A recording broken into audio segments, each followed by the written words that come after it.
And then when I'm through with my story, if you want to share yours, I'd like to hear it, okay, if you don't mind. Because you know what? Your story will help other people.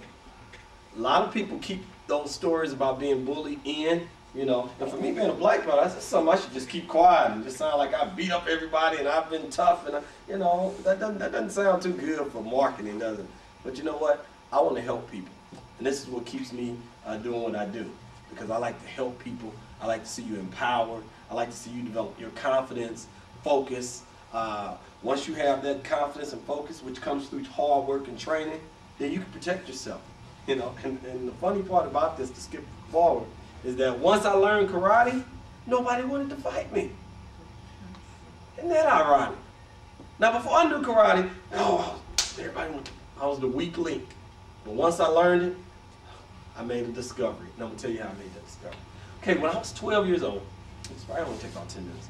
I lived in a neighborhood called, it was borderline Pine Lawn City. It was Natural Bridge and Goodfellow, okay? Very, very rough neighborhood, you know, within less than a block from Skate King. So if anybody knows anything about Skate King in that whole area, you knew that was a tough place. And way back in, goodness, it was this in the 80s, it was probably about 1980, 81, we had gangs back then. Gangs are nothing new. That's not a new concept. And I lived on a street called Dressel.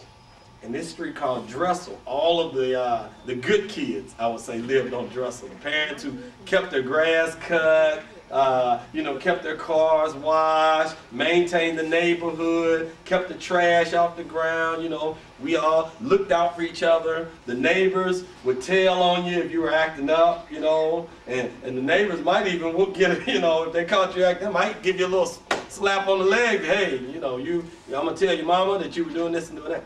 They cared about each other. We used to have a block party on our street. We would block off the whole, you know, block, and we would have a nice, you know, party, cakewalk, all these kind of different things, apples. It was just a lot of fun. And so it was a good neighborhood. The kids who were on my block, we were also very athletic. We knew how to play football, basketball. We used to play stickball. Anything dealing with the ball, we knew how to play. We were pretty good. Now, the kids on the other street, there was a street called, I think it was called Brennan, or MacArthur. There's a street called MacArthur, and there was a street called Darby. All of the bad, rough kids, and Ferris, all the bad, rough kids lived on those streets. Now, I know some people will say it's open for debate, but we didn't find it. Most of the ones we saw that lived over there were in the game. Now, to get to the grocery store, which was on Natural Bridge, you had to go down this street called Brennan.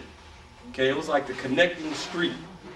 And the kids would sit there, the gang, it was this gang. They didn't have a name. They used to wear pirate hats. You know, the baseball team, the Pirates? They used to wear these pirate hats, and they used to turn them to the side like this. You know how people turn their head like Flavor Flav? Y'all saw Flavor? Y'all may not know nothing about Flavor Flav. So they would have their hats turned to the side, right? And then they didn't sag back then. Nobody knew nothing about sagging. But if they did, they do, you know, they sag now. If they did, they would have been sagging.